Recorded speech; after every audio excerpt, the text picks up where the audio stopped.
क्या कांग्रेस अब opposition party के रूप में रह भी पाएगी या नहीं, ये एक बड़ा सवाल है। खत्म, bye bye, tata, good bye, गया। असल मायनों में कांग्रेस के अस्तित्व की लड़ाई शुरू हो गई है। अब कांग्रेस राजस्थान और छत्तीसगढ़ में सिमट के रह गई है और लगातार हार पे हार ने कांग्रेस को द एंड के मुहाने पे लाके खड़ा कर दिया। लेकिन वो कौन से रीजन रहे हैं जिसकी वजह से आज कांग्रेस की ये हालत हुई है। देश की सबसे पुरानी पार्टी और सबसे लंबे समय तक राज करने वाली कांग्रेस पार्टी की इस हालत का जिम्मेदार कौन है, आज हम इसी बात पर डिस्कस करें।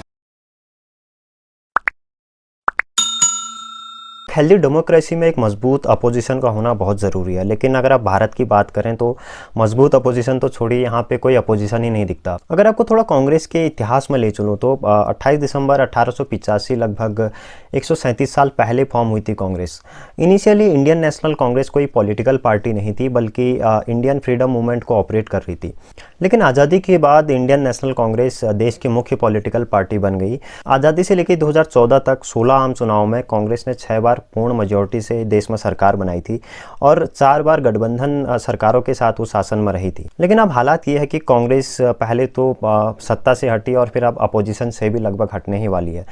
हालांकि 2024 तक तो मेन अपोजिशन पार्टी के रूप में कांग्रेस ही रहेगी, लेकिन अगले वर्ष होने वाले राजस्थान और छत्तीसगढ़ के चुनाव कांग्रेस के एग्जिस्टेंस के लिए बहुत इंपॉर्टेंट हो गए। अगर कांग्रेस इन 2 स्टेट्स में खुद को बचाने में कामयाब रह पाती है तो ये कांग्रेस के वजूद के लिए बहुत ज़रूरी होगा। लेकिन अगर नहीं बचा पाती है तो ये कांग्रेस के एग्जिस्टेंस के लिए बहुत बड़ा सवालिया निशान खड़ा हो जाएगा। जान दे देंगे इसके लिए, क्या बात कर रहे हो आप। अब यहाँ पे सवाल ये खड़ा होता है कि फिर देश में अपोजिशन बचेगा भी या नहीं, क्योंकि किसी एक रीजनल पार्टी के लिए किसी और पार्टी के लिए अभी अपोजिशन की पोजीशन तक आना एक बहुत लंबा टाइम टेकिंग प्रोसेस है, क्योंकि एक नेशनल लेवल पे आपको एक ऑर्गेनाइजेशन बिल्ड करनी पड़ती है, तब जाके आप अपोजिशन तक पहुंच पाती हो। आपको एक नेशनल लेवल पे आपको एक पूरी पार्टी का संगठन करना पड़ता है। लेकिन आज की सिचुएशन में अभी कोई भी पार्टी सिचुएशन में नहीं है जो कांग्रेस के लेवल पे अभी पूरी कंट्री में अभी फैली हुई है। तो यहाँ पे बड़ा सवाल ये उठता है कि कांग्रेस के अलावा यहाँ पे कौन पार्टी है जो अपोजिशन की पोजीशन को टेक ओवर कर सकती है। अब मुद्दा ये उठता है कि फिर कांग्रेस की इतनी बड़ी डिक्लाइन का क्या रीज़न रहा है। इसका सबसे पहला रीज़न है नेपोटिज्म। कांग्रेस हमेशा से ही नेपोटिज्म से घिरी रही है और इसका सबसे बड़ा खामियाजा राहुल गांधी को भुगतना पड़ा है अभी तक, और जिसका नुकसान कांग्रेस पार्टी को भी झेलना पड़ा है पिछले कई वर्षों में। राहुल गांधी के माथे पर एक डायनेस्टिक होने का टैग लग गया है। अब ऐसा नहीं है कि और पार्टियों में परिवारवाद नहीं है, लेकिन क्योंकि वो एक मेन अपोजिशन पार्टी के बड़े लीडर हैं, इसलिए उन पर डायनेस्ट होने का ज़्यादा इल्ज़ाम लगता रहा है अभी तक। लेकिन अब इसमें एक पॉइंट ये भी है कि अगर वो एक स्ट्रॉन्ग लीडर होते या फिर खुद को एक स्ट्रॉन्ग कॉम्पिटिटर के तौर पे इस्टेब्लिश कर पाते तो शायद लोग उनकी इस इमेज को इग्नोर भी कर सकते थे। लेकिन अपने पॉलिटिकल करियर के इतने सालों बाद भी वो खुद को एक स्ट्रॉन्ग लीडर के तौर पे इस्टेब्लिश नहीं कर पाए हैं।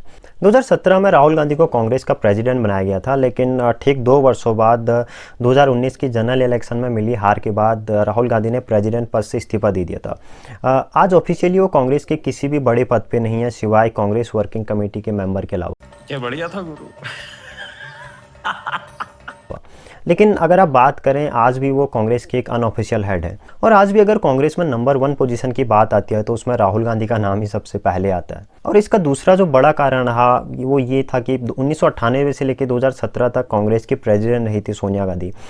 उनके टर्म में कांग्रेस 2 बार सरकार बनाने में भी कामयाब रही थी। लेकिन 2019 में जब राहुल गांधी ने प्रेसिडेंट पद से इस्तीफा दिया, उसके बाद सोनिया गांधी फिर से कांग्रेस के प्रेसिडेंट बनी थी। लेकिन सोनिया गांधी का एक प्रेसिडेंट होने के नाते ग्राउंड पॉलिटिक्स में इन्वॉल्वमेंट लगभग ना के बराबर रहता है। एक प्रेसिडेंट होने के नाते उन्हें ज़्यादा से ज़्यादा मीडिया इंटरव्यूज़ अटेंड करने चाहिए थे, प्रेस कॉन्फ्रेंसेस हो या फिर जनरल पार्टी मीटिंग जैसी चीज़ों पे ज़्यादा फोकस उनका रहना चाहिए था। लेकिन वो ऐसा कहीं भी करती हुई नहीं दिखाई देती और सोशल मीडिया का जिस प्रकार से उनको लिवरेज लेना चाहिए था, ऐसा भी वो कहीं भी करती हुई नहीं दिखाई देती आज की डेट में। और तीसरा कारण रहा है कि कांग्रेस पार्टी सिर्फ गांधी फैमिली के इर्द गिर्द ही घूमती नज़र आती है। अगर आज लोग कांग्रेस को एक पारिवारिक पार्टी करार भी देते हैं तो उसमें कोई हैरानी वाली बात नहीं है। कांग्रेस में ऐसे कितने लोगों को आप जानते हैं जो एक्चुअल में लोगों के बीच में बहुत पॉपुलर हैं? कांग्रेस में सिर्फ सोनिया गांधी, राहुल गांधी और प्रियंका गांधी ही नज़र आती हैं, लेकिन और कोई बड़ा लीडर कांग्रेस में बहुत ज़्यादा नज़र नहीं आता पब्लिक के बीच में। लेकिन एक टाइम ऐसा था जब देश के सबसे बड़े नेता कांग्रेस से ही आते थे, उसमें चाहे जवाहरलाल नेहरू हों, लाल बहादुर शास्त्री हों, जगजीवन राम हो, इंदिरा गांधी हो, राजीव गांधी हो या फिर पीवी नरसिम्हा राव। इनकी एक अपनी फ़ैन फॉलोइंग थी, एक अपना फ़ैन बेस था और ये अपने दम पे कांग्रेस पार्टी को आगे ले जाने में कैपेबल थे। लेकिन आज की डेट में कांग्रेस में कोई ऐसा बड़ा लीडर्स नज़र नहीं आता जो कांग्रेस को अपने दम पे आगे ले जा सके। वही अगर बीजेपी की बात करें तो ऐसे कई सारे लीडर्स के नाम आपको जुबानी ही याद होंगे जो पब्लिक के बीच में बहुत ज़्यादा पॉपुलर है। वो हमेशा सोशल मीडिया में, पॉलिटिकल रैलीज़ में, प्रेस कॉन्फ्रेंसेस में या फिर पब्लिक मीटिंग में शिरकत करते नज़र आ जाते हैं आपको। लेकिन ऐसा कुछ कांग्रेस पार्टी में आपको दिखाई नहीं देता। और आज भी कांग्रेस पार्टी में सबसे पॉपुलर लीडर के रूप में राहुल गांधी ही उभर के आते हैं सर्वेज में।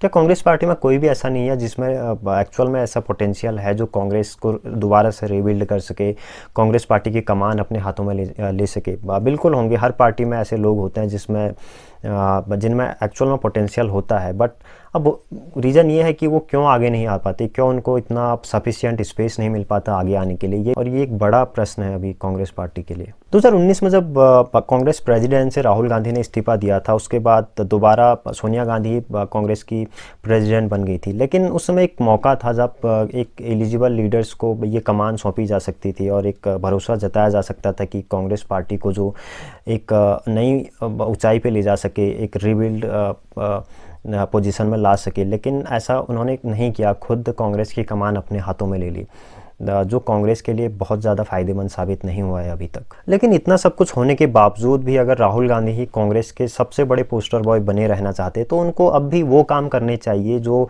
उन्हें अपने पॉलिटिकल करियर के शुरुआती फेज़ में करने चाहिए थे। जैसे 2004 में जब कांग्रेस की सरकार बनी थी तो उन्हें कोई कैबिनेट का पद दिया जा सकता था, कोई मिनिस्ट्री दी जा सकती थी। वही जब 2009 में कांग्रेस की दोबारा सरकार बनी थी तो उस समय भी उनको कोई ऐसा जिम्मेदारी वाला पद दिया जा सकता था जिसमें वो खुद को प्रूव कर सकते थे लोगों के बीच में। इसके अलावा वो खुद को किसी स्टेट में जाकर एक एडमिनिस्ट्रेटिव के तौर पे इस्टेब्लिश कर सकते थे, जैसे खुद प्राइम मिनिस्टर नरेंद्र मोदी ने गुजरात में किया था, या फिर अभी योगी आदित्यनाथ यूपी में कर रहे हैं, या फिर अरविंद केजरीवाल दिल्ली में कर रहे हैं, जिसकी वजह से उनका एक मजबूत फैन बेस या फिर एक मजबूत इमेज बनी है लोगों के बीच में। ऐसा कुछ राहुल गांधी भी कर सकते थे, जिन वजहों से वो लोगों के बीच में ज़्यादा लोगों का विश्वास जीत सकते थे। लेकिन ऐसा उन्होंने अभी तक कहीं पे भी कुछ नहीं करा। लेकिन आज की सिचुएशन राहुल गांधी के लिए फेस करना बहुत ज़्यादा टफ है, जहां उनके पोजीशन में नरेंद्र मोदी जैसे एक स्ट्रॉन्ग लीडर हों, जिनको एडमिनिस्ट्रेशन और पॉलिटिक्स का इतना लंबा अनुभव है, जिनकी approval rating with in India और अराउंड द वर्ल्ड बहुत ज़्यादा रहती है, उनके सामने राहुल गांधी कहीं भी नहीं ठहरते। लेकिन अगर राहुल गांधी पहले से ही खुद पे काम करते और किसी स्टेट में जाके खुद को इस्टेब्लिश करते तो शायद वो आज एक टक्कर के नेता बन सकते थे। लेकिन इन सब के बीच राहुल गांधी को सीधे पीएम पद के लिए प्रोजेक्ट करना लोगों के मूड को सूट नहीं करता। लेकिन राहुल गांधी ने हमेशा से ही खुद को एक प्री इलेक्टेड पीएम की तरह माना है और पीएम की कुर्सी को हमेशा से टेकन फॉर ग्रांटेड लिया है, बजाय खुद को प्रूव करने के। लेकिन ये सारी चीज़ें सीखने के लिए उन्हें बाहर जाने की ज़रूरत नहीं थी। ये चीज़ें वो नरेंद्र मोदी से ही सीख सकते थे कि किस प्रकार से पब्लिसिटी, मार्केटिंग और सोशल मीडिया का फ़ायदा उठाया जा सकता है। लेकिन उन्होंने इन चीज़ों पे कभी ज़्यादा फोकस नहीं किया है। तो ओवरऑल मोटे मोटे तौर पे यही कुछ रीज़न रहे हैं जिनकी वजह से कांग्रेस का पॉलिटिकल ग्राफ दिनों दिन नीचे ही आता गया है। तो फ्रेंड्स, अगर आपको वीडियो पसंद आई हो तो चैनल को ज़रूर सब्सक्राइब करें ताकि मैं भी मोटिवेट होता रहूं आगे और इंटरेस्टिंग टॉपिक्स पे वीडियो बनाने के लिए। जय हिंद।